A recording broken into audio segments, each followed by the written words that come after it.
আমি ভাবিনি যে ফোনটা আমার কোনোদিন পড়ে যাবে পকেট দিয়ে, ভাবিনি।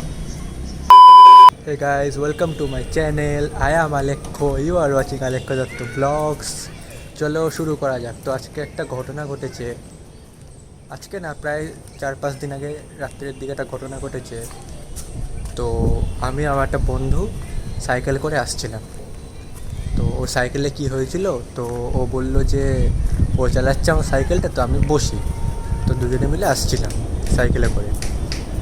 তো হঠাৎ করে কিছুক্ষণ পর দেখি গিয়ে যে আমার ফোনটা পকেটে নেই। এবার এটা ঘটনাটা ঘটেছে হচ্ছে নিউ ব্যারাকপুরে, আর ফোনটা হারিয়েছে হচ্ছে নিউ ব্যারাকপুর আর বিশরপাড়ার মাঝখানটাতে। তো হঠাৎ করে দেখি যে ফোনটা পকেটে নেই।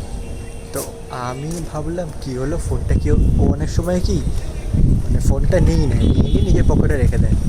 তো আমি ভাবলাম কী হলো, ফোনটা কোথায় গেল, ফোনটা পাচ্ছি না। দেন আমি ফোনটা যখন ও যাচ্ছিলো তখন আমি বললাম ফোনটাকে তুই নিয়েছিস? তো ও বললো না, ও নেয়নি ফোনটা। তো ঠিক আছে, তো ওকে আমি জিজ্ঞেস করেছি যে ফোনটা কোথায়। তো ও বললো আমি জানি না। তো এরকম বলে তো আমি বললাম যে আমার ফোনে ফোন কর। তো ফোন করেছে, দেন ফোন আমার কাছে নেই, তো ফোন রিং হচ্ছে না, রিং হয় না, রিংটা হচ্ছে না। তো কী করবো, এবার আমি ভাবলাম যে ফোনটা মনে হয় নিচে বা দিচ্ছে না, রিং করেছে 4-5 বার রিং করার পর। তো আমি ভাবলাম ঠিক আছে, তো রিং হচ্ছে, তোর ফোন রিং হচ্ছে কিন্তু কেউ ধরছে না। মানে হয় না যে ফোন রিং হয় ধরে না, কিন্তু সাইলেন্টটাও হচ্ছে না। তো হচ্ছে না, তো আমি ভেবেছি ফোন মনে হয় পড়ে গেছে, তো সত্যিই পড়ে গেছিলো। তো আমি ঘাবড়িয়ে গেছিলাম, মানে ভয় পেয়ে গেছিলাম, ফোনটা পড়ে গেল, এত দামি একটা OnePlus, তো পড়ে গেল কী হবে। তো আমার দুটো ভয়, নতুন ফোন আর বাড়িতে আমাকে কথা শোনাবে যে এত দামি ফোন ফেলে দিলি, সবে তো কিনে দেওয়া হলো। তো এই হলো।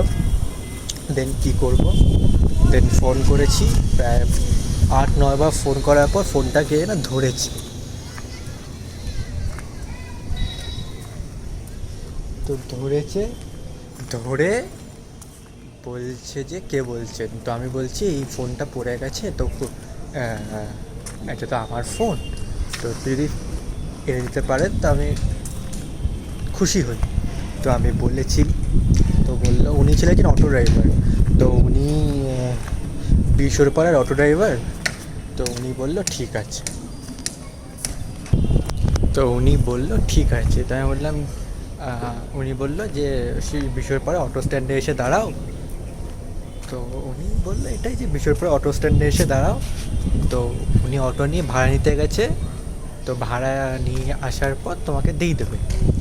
তো আমি আর আমার বন্ধুরা দাঁড়িয়ে আছি, অনেকক্ষণ ধরে দাঁড়িয়ে আছি, প্রায় 4-5 বার কলও করেছি যে এতক্ষণ লাগে। তো উনি আমাদের উপর রেগে গেছে, রেগে গিয়ে বলছে যে হ্যাঁ তোমার শুধু ফোনের জন্য আমি ভাড়া ছেড়ে আসবো।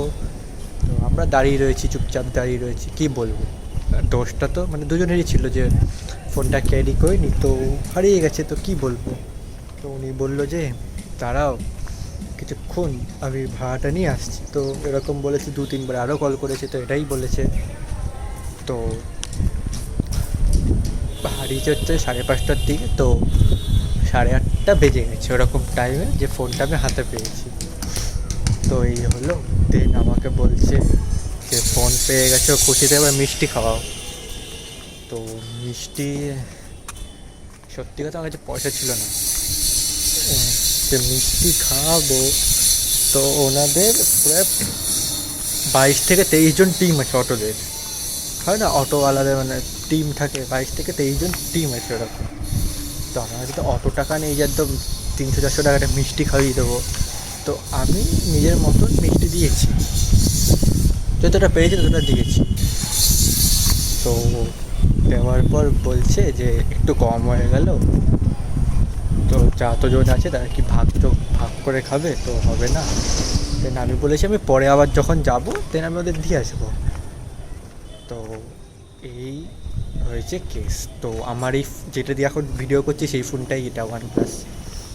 তো এই ফোনটা হারিয়ে গেছিলো, মানে আমার যে সেদিনকে কি হয়েছিল মানে আমি বলে বোঝাতে পারবো না, একটা ফিলিং কাজ করে মানে আলাদা, যে মানে একটা খুব দামি জিনিস হারিয়ে গেল আমার কাছ থেকে। আমার নিজেকে একটা গিল্টি ফিল হচ্ছিলো যে কী হবে বা যদি না পাই। দেন লোকটা খুব ভালো ছিল, লোকটা অটো ড্রাইভার, উনি মানে খুব ভালো সহযোগিতা করেছে আমাদের সাথে। আমি বলেছিলাম যে কিছু টাকা পয়সা, তো টাকা পয়সা উনি নেননি।